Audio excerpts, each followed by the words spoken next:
premier véhicule vietnamien à être commercialisé en Europe, un SUV premium 100% électrique. Voici le nouveau VinFast VF8. C'est une exclue, hein. C'est la première fois qu'il est essayé et c'est sur ma chaîne. Je suis assez content de vous le présenter. Est-ce que malgré ce design, qui est plutôt attrayant, il faut le reconnaître, il a les armes pour se hisser sur le podium, voire peut-être à la première place de son segment, celui des SUV premium 100% électrique? Vous allez voir que tout n'est pas si simple que ça en a l'air. Je vais répondre à cette question en fin de vidéo. Et bien sûr, pour y répondre, je vais vous détailler ses caractéristiques extérieures, intérieures, ses technologies embarquées, son comportement routier. Je vous donnerai ses défauts ainsi que ses qualités pour répondre à cette question. Sur YouTube, c'est chaque vendredi à 17 h, je diffuse une vidéo. Donc abonnez-vous, les amis, et activez la cloche de notification. Pareil, sur mes comptes Instagram et TikTok, le vendeur automobile, je diffuse que du contenu exclusif. C'est parti.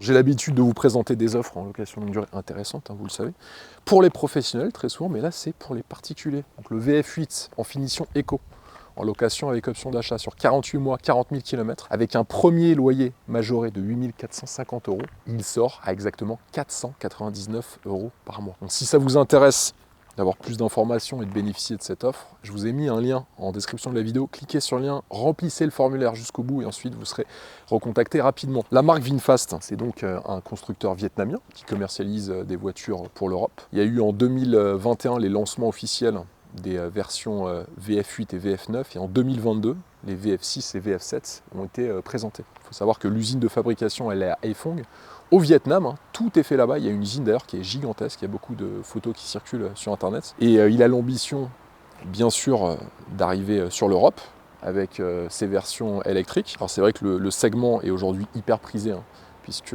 toutes les marques généralistes françaises, mais aussi allemandes et aussi de d'autres pays européens commencent à se mettre à la mode du SUV 100% électrique. La concurrence est extrêmement forte, mais ils arrivent quand même avec un produit qui est assez abouti. Sur l'extérieur, commençons par la face avant. En haut du pare-brise, une caméra qui vous permettra d'utiliser la reconnaissance des panneaux de signalisation, l'aide au maintien dans la voie et aussi la commutation automatique des feux de route. Un capot avec 4 lignes longitudinales et des galbes assez marquées sur les côtés. Ça aiguise le regard du véhicule avec cette signature lumineuse qui prend toute la largeur, à l'avant d'une calandre qui est très verticale. Projecteur full LED de série sur la voiture. On a bien sûr le logo VinFast et juste en dessous une caméra. Entrée d'air factice, contrairement aux entrées d'air qui sont verticales sur le bas de bouclier, qui elles ne sont pas factices. Et puis on a une finition en gris clair qui est sur la lame de bas de bouclier. On a le design en V qui reprend bien sûr le V de VinFast. Le design est assez réussi avec cette calandre pleine. Ça c'est une mode hein, chez beaucoup de SUV 100% électriques. Hein. Excite les calandres en nid d'abeille qu'on pouvait retrouver sur des voitures thermiques. Mais du coup, comme vous n'avez pas besoin d'avoir des entrées d'air béantes à l'avant du véhicule, les designers se permettent d'avoir des calandres pleines et du coup une harmonie qui est plus marquée que sur un véhicule thermique traditionnel. Franchement, l'avant, je trouve ça pas mal. Dites-moi ce que vous en pensez en commentaire, j'aimerais vraiment avoir vos avis. La voiture a été dessinée par Pininfarina, c'est pour ça que son design est plutôt attrayant. Arche de roue, jupe latérale en noir avec cet insert décoratif qui est en gris clair. Une ceinture de caisse qui est au-dessus des poignées de porte, ça surélève un petit peu visuellement le centre de gravité du véhicule et lui donne ce côté assez musclé. Rétroviseur couleur carrosserie sur la partie supérieure, il est en noir brillant sur la partie inférieure avec répétiteur de clignotant. La caméra, pour utiliser le système de caméra à 360 degrés, il faut savoir que les rétroviseurs, ils sont chauffants, réglables et rabattables électriquement avec fonction mémoire et fonction marche arrière, rien que ça.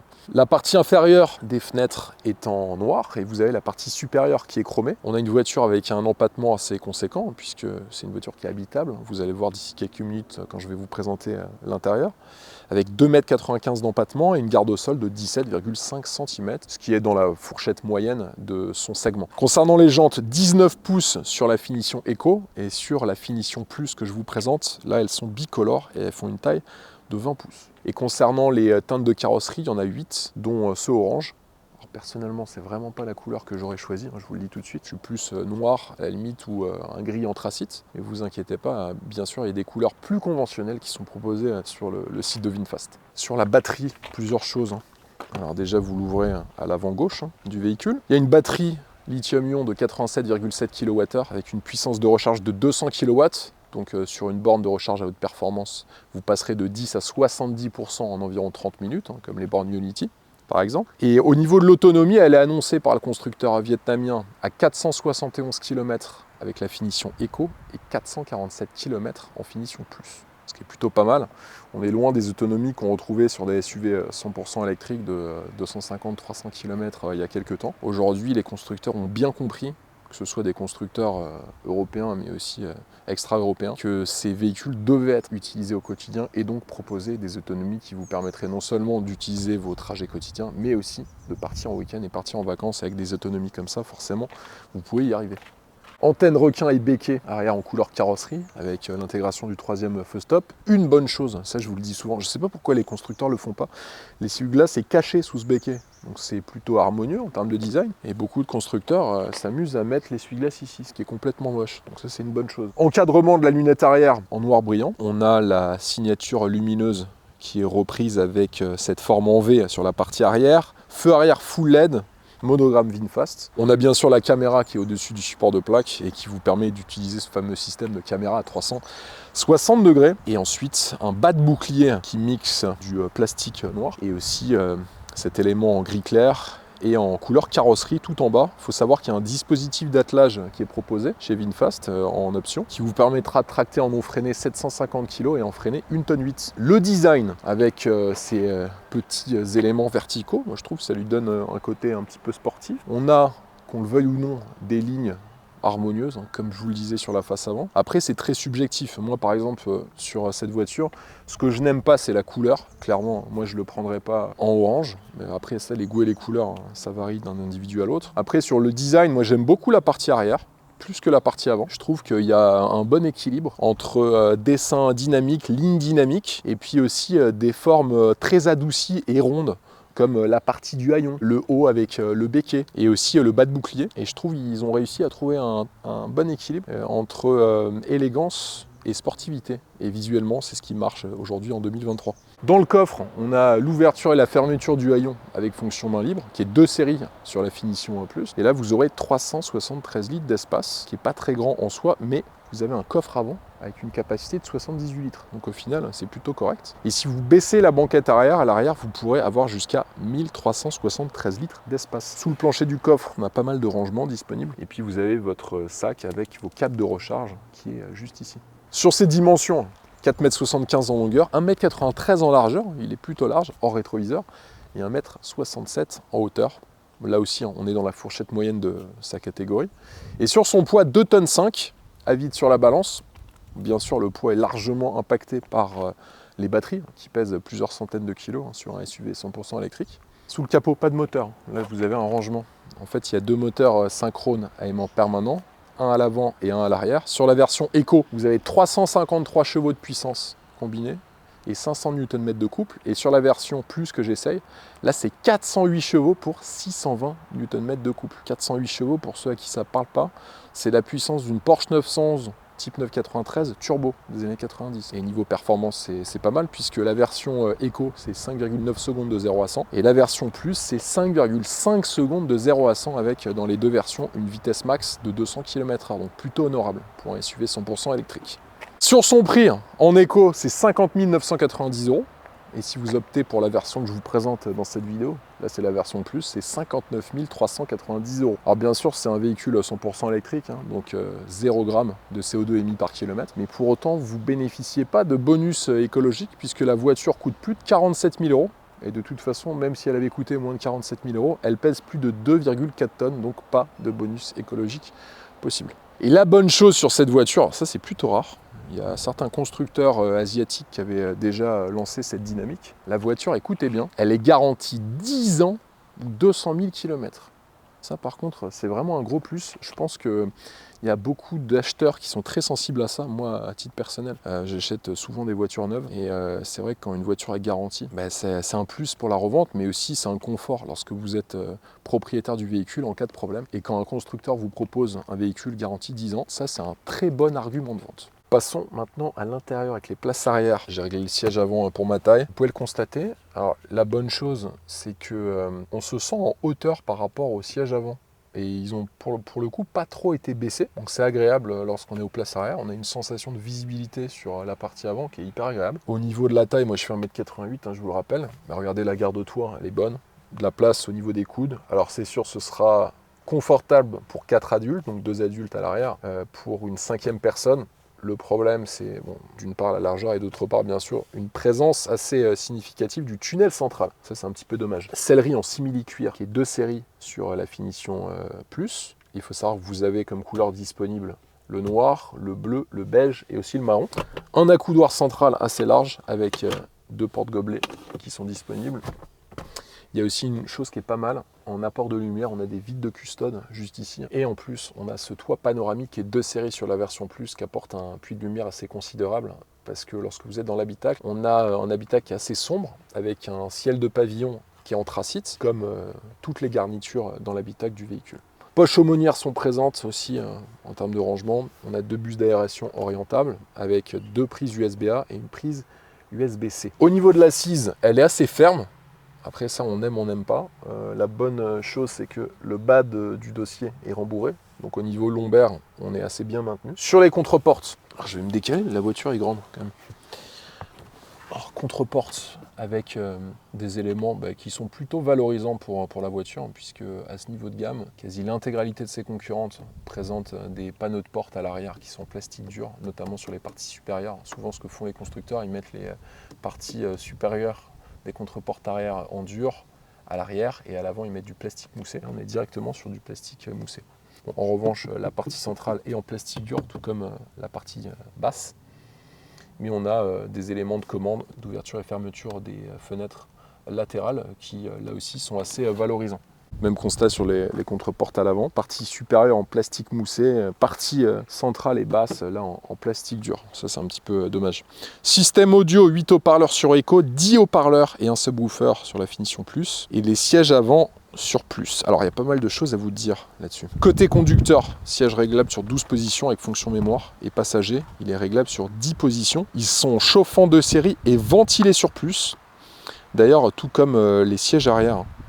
Il faut préciser que les sièges arrière, ils sont inclinables, rabattables en 60-40. Alors au niveau de l'assise, là il faudra aimer les sièges fermes, voire très fermes. Alors je sais que ça plaît pas à tout le monde, c'est un peu comme sur les lits, vous savez, les lits, on dit souvent que les lits trop mous, c'est mauvais pour le soutien lombaire, pour le dos. Dans les voitures, c'est un petit peu la même chose. Les sièges trop mous, il y a certaines personnes qui aiment pas du tout ça et au contraire, ils préfèrent les assises extrêmement fermes. C'était une mode il y a quelques années encore chez beaucoup de constructeurs allemands. Là, on est sur une assise qui est très ferme. Il faut le reconnaître. La bonne chose, c'est que pour des personnes un petit peu corpulentes comme moi, vous avez des flancs de siège aussi bien sur l'assise que le dossier qui sont très peu marqués. Donc vous avez en fait une assise qui est très plate et un dossier qui est très plat. Donc ça vous donne une sensation d'espace assez conséquente lorsqu'on s'assoit dans les sièges. Et du coup, on a l'impression d'être super bien assis. Donc ça, c'est la bonne nouvelle. Et au niveau des appuis-têtes, on a des appuis-têtes qui là, pour le coup, sont pas très fermes. Donc ça, c'est agréable. Je me plains souvent de la qualité des appuis-têtes. Alors il faut savoir aussi une chose par rapport à ça, c'est que les normes de sécurité imposent aux constructeurs automobiles d'avoir des appuis-têtes à l'avant du véhicule qui sont très fermes, malheureusement. Après, là encore, ça va dépendre des constructeurs, mais là, pour le coup, on a des appuis-têtes qui sont plutôt confortables. Affichage tête haute de série qui remplace l'écran d'instrumentation qu'on a l'habitude d'avoir derrière le volant. Un volant 3 branches en simili-cuir, sur plus, multifonction et il est chauffant de série, ça c'est pas mal. Et en plus il est réglable électriquement avec fonction mémoire sur la finition plus. Il faut savoir que le siège conducteur plus le volant, ils sont à réglage automatique grâce à la reconnaissance faciale. Ça je l'avais jamais vu, c'est la première fois que je le vois. À gauche du volant, vous pourrez avoir accès à votre volume, changer de musique, le téléphone et aussi la commande vocale avec l'assistant vocal du véhicule. Et vous pourrez aussi accéder à vos sources audio.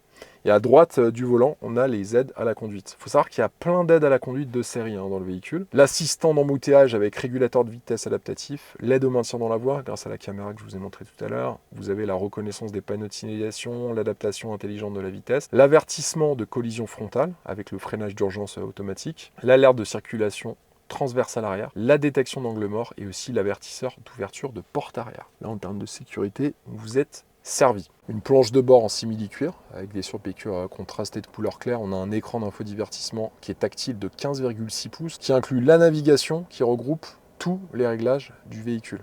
Un peu à la manière de Tesla. D'ailleurs, on a un peu une disposition qui est similaire, sauf que moi je trouve que celle-ci est plus intéressante parce qu'on a l'affichage tête haute qui est devant. Donc là, pour le coup, on a une position qui est vraiment parfaite, ce qui est moins le cas sur les Tesla. Apple CarPlay et Android Auto qui sont en option, ça c'est un petit peu dommage, mais vous pourrez y avoir accès. On a le C-App de VinFast sur le téléphone qui permet certains contrôles de son véhicule à distance à partir de l'application. La caméra 360 degrés qui est 2 séries avec le parking autonome. Juste en dessous de l'écran, on a 2 aérateurs pour la climatisation automatique Bizone avec pompe à chaleur 2 séries. On a 2 ports USB-A et un chargeur à induction 2 séries. Alors sur l'écran d'infodivertissement, alors comme vous pouvez le voir, il est plutôt réactif lorsqu'on appuie sur les touches. Moi, la seule chose, je trouve qu'il y a énormément de commandes au début. C'est vrai qu'il faut un petit peu de temps pour s'y habituer. Mais à partir du moment où on choisit d'intégrer l'ensemble des commandes du véhicule dans un écran, forcément, vous allez avoir, lors des premières utilisations, un temps d'apprentissage qui va être plus élevé que dans une voiture où vous avez beaucoup de commandes périphériques autour du volant, sur le tableau de bord, etc. Donc il y a un petit temps d'adaptation sur l'écran d'infodivertissement, mais sinon, vous pouvez le constater, l'écran est assez réactif. La climatisation est réglable sur l'écran, vous pouvez tout régler, l'intensité, etc., la température, regardez, c'est hyper réactif. Et là, vous pourrez régler le chauffage des sièges, la climatisation des sièges aussi bien à l'avant, mais aussi à l'arrière du véhicule. Et c'est rare de les voir ventilés et chauffants à l'arrière. Sur la console centrale, on retrouve une boîte de vitesse avec des boutons PR, ND, donc parking, marche arrière, neutre et drive. On a aussi les boutons pour le warning, le verrouillage des portes et aussi le réglage du volume. Il y a 2 portes gobelets qui sont présents. Et puis on a un accoudoir central avec un rangement qui n'est pas très profond pour le coup. On a une planche de bord qui a été assez simplifiée avec un volant qui est plutôt pas mal en 3 branches. La bonne idée de VinFast, ça a été de mettre l'affichage tête haute dans cette disposition qui est hyper épurée, mais qui nécessite, ça c'est mon avis, selon moi, l'obligation d'avoir ce système de HUD d'affichage tête haute. Après, c'est vrai que dans l'écran d'infodivertissement, il y a tellement de commandes, moi j'étais un petit peu perdu au début. Donc comme je vous l'indiquais, il faudra prendre le temps d'apprivoiser ce système d'infodivertissement, mais comme vous avez pu le voir, le système est super réactif. Quand vous voulez changer la température, etc., vous pouvez le voir par vous-même. Là, on peut vraiment tout régler et l'écran est pour le coup rapide.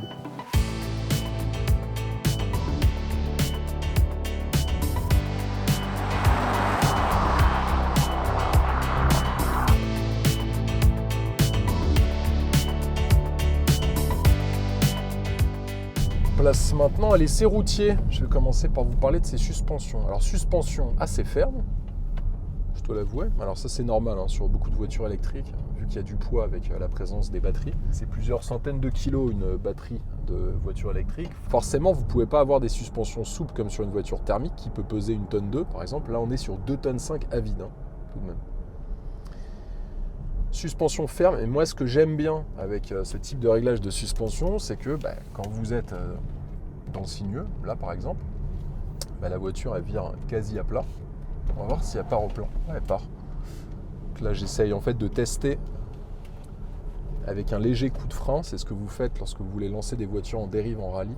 Vous prenez de la vitesse, vous appliquez un léger frein pour comprimer les suspensions, qu'elles se détendent ensuite et pour voir si l'arrière est mobile. Moi c'est un test que je fais souvent lorsque j'essaie des voitures. Là, en l'occurrence vous avez 4 roues motrices, la voiture elle est vissée au sol, donc ça c'est très sécurisant. Et je trouve que le réglage des suspensions, ce réglage ferme, ça apporte beaucoup de précision de conduite. Alors il est vrai que lorsque vous allez être sur une chaussée dégradée, les défauts de la chaussée, vous allez les sentir de manière plus significative par rapport à une voiture avec des suspensions souples, mais quand on aime le dynamisme, c'est super agréable. Ça en fait pas pour autant une voiture qui est inconfortable, pas du tout, c'est juste que sur des routes comme ça avec des petites aspérités, on ressent un peu plus la route. C'est une voiture tout de même à vocation familiale, donc assis à l'arrière par exemple, des enfants pourront apprécier le voyage d'une bonne manière, ne vous inquiétez pas. Concernant la tenue de route, alors déjà je trouve qu'il y a beaucoup de motricité, une accélération qui est omniprésente, 5,5 secondes de 0 à 100 km/h, donc on a des accélérations de voitures de sport. Le freinage il est mordant, même s'il y a un toucher de pédale qui est assez particulier au début. Mais dès qu'on commence à vraiment freiner fort avec, malgré son poids, la voiture freine très court. Et je l'ai fait sur plusieurs freinages. Je vais vous faire une petite démonstration. Donc là, je suis à 83 km/h et je vais mettre pied. Les distances sont vraiment très courtes. Ça, c'est bien au niveau sécurité. Et sur les accélérations, je vais vous faire une petite démo. Je me mets en mode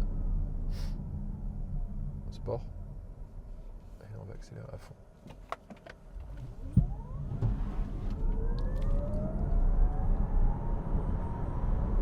On les fait facilement, les 5 secondes 5. J'étais pas aplati au fond de mon siège, mais on a quand même une voiture qui est dynamique et réactive. Et ça, c'est appréciable déjà pour vous insérer sur des voies rapides, mais aussi pour doubler des voitures plus lentes que la vôtre. Que ce soit sur route nationale, départementale, mais aussi sur autoroute. Moteur réactif, bonne reprise, suspension un petit peu ferme, il faut le savoir, avec une assise. Alors, moi je sais que quand je dors, j'aime bien avoir des lits avec des matelas durs. Là c'est pareil, les sièges sont fermes, ça c'est clair, vous n'avez pas des sièges moelleux. Par contre, je trouve qu'il y a un excellent maintien de dos et au niveau des lombaires. Ça c'est plutôt un bon point également. Alors il est vrai que dans les courbes il y a de l'inertie. Là par exemple, vous voyez, on sent qu'il y a de l'inertie. Il n'y a pas de prise de roulis intempestive, mais ce sont les lois de la physique. La voiture elle pèse 2 tonnes 5. Vous n'allez pas prendre un virage aussi rapidement qu'une voiture qui en pèse 1 tonne 8 par exemple. Donc ça, c'est le problème de beaucoup de voitures électriques, forcément. Après, il y a une chose qui est bien aussi dans les voitures électriques, comme l'insonorisation. Alors l'insonorisation, on a un double vitrage sur les vitres. C'est vrai qu'on fait toujours très attention, vu qu'il n'y a pas la sonorité d'un moteur thermique, à très bien insonoriser les voitures équipées d'une motorisation 100% électrique. Puisqu'on se concentre beaucoup plus sur les bruits de la chaussée et aussi les bruits aérodynamiques. Donc tous les constructeurs automobiles font maintenant extrêmement attention à l'insonorisation des voitures électriques. Et là, on a une voiture qui est assez silencieuse, même sur des mauvaises chaussées et sur autoroute, à 120-130 km/h. J'ai pas ressenti un bruit qui m'empêchait de parler aux personnes qui étaient à côté de moi ou sinon assis sur la banquette arrière.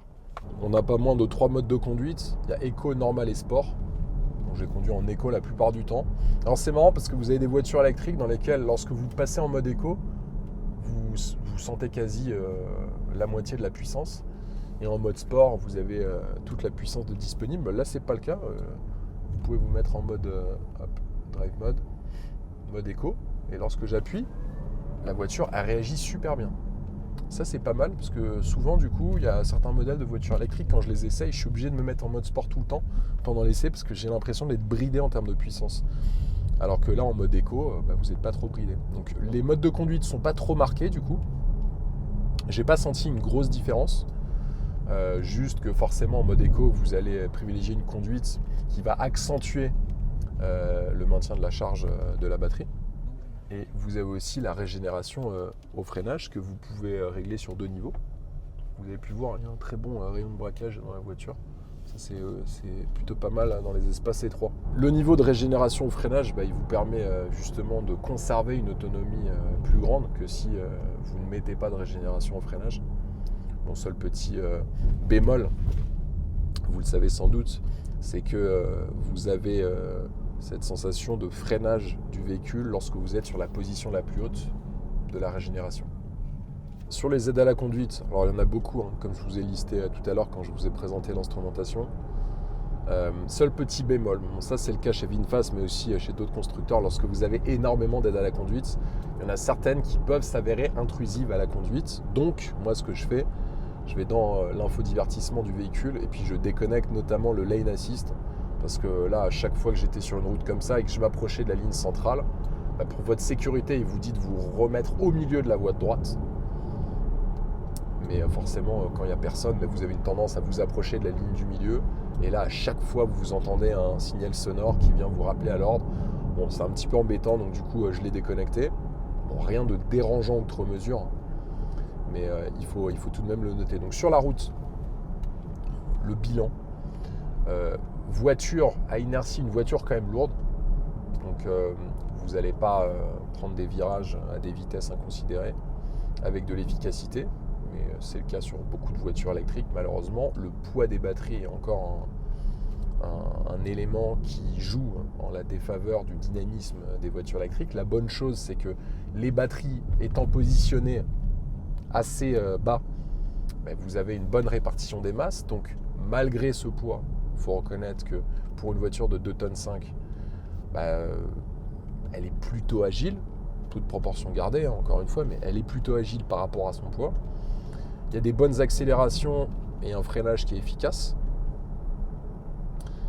Et puis, les aides à la conduite, une fois que vous les avez désactivées, elles ne vont pas vous perturber votre expérience de conduite à bord de ce VinFast VF8. Le freinage, moi ce que j'aime bien, c'est sur les voitures comme ça, avoir du mordant et surtout des distances courtes. Je ne m'attendais pas à avoir des distances si courtes sur cette voiture quand j'ai lu la fiche technique. C'est l'élément qui m'a le plus surpris, pour être honnête avec vous. Ceux qui voudront avoir un véhicule 100% électrique, assez cossu, avec un design sympa, des bonnes performances et qui soit sécurisant, sans pour autant aller chercher la sportivité de certaines de ses concurrentes, qui ont là pour le coup un châssis qui est adapté, le VinFast VF8, il remplit quand même pas mal de cases. Dites-moi en commentaire ce que vous en pensez.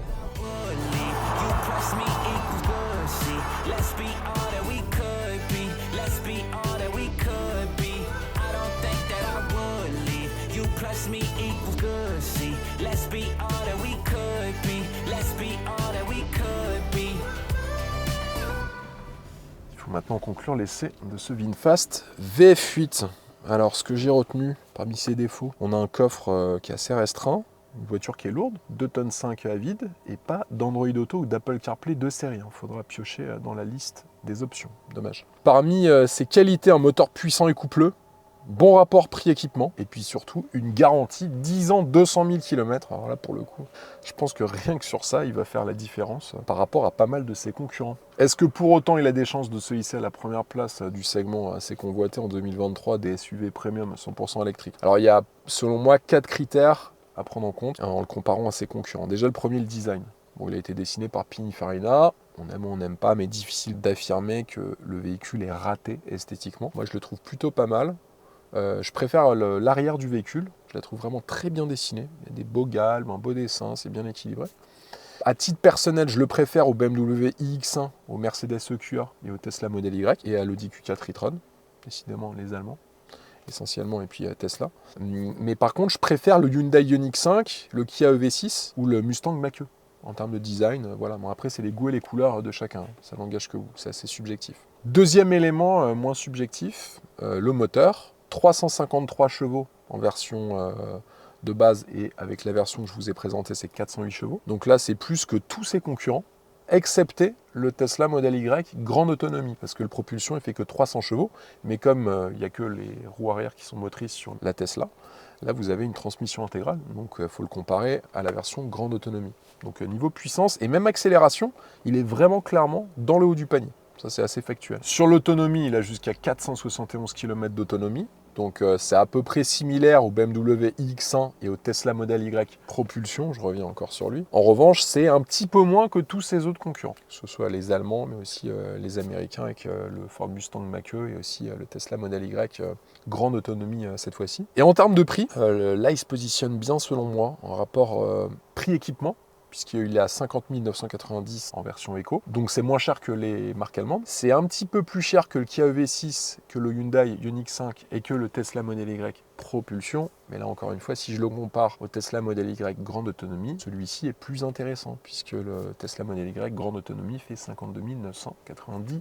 €. Là où il va faire vraiment la différence, ça va être sur son design, parce que l'air de rien, je pense qu'il va plaire à pas mal de gens. Et sur son rapport prix-équipement et surtout sur sa garantie 10 ans ou 200 000 km. C'est un élément que les gens regardent énormément, la garantie. Et là, pour le coup, 10 ans, je pense que c'est la plus élevée de tout le marché. Dites-moi si je me trompe en commentaire.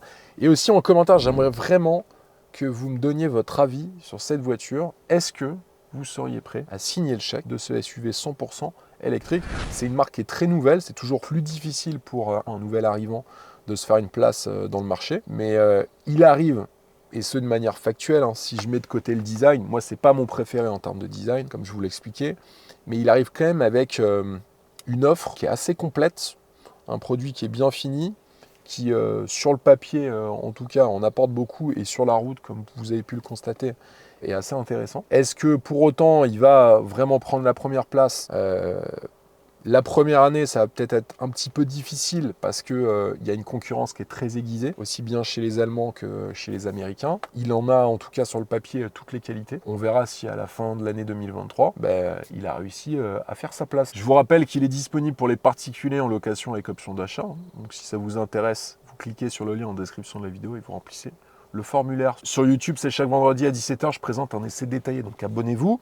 Activez la cloche de notification. Pareil, sur mes comptes Instagram et TikTok, je diffuse que du contenu exclusif. Donc abonnez-vous à mes comptes Insta et TikTok, le vendeur automobile. Moi, je vous dis à la semaine prochaine.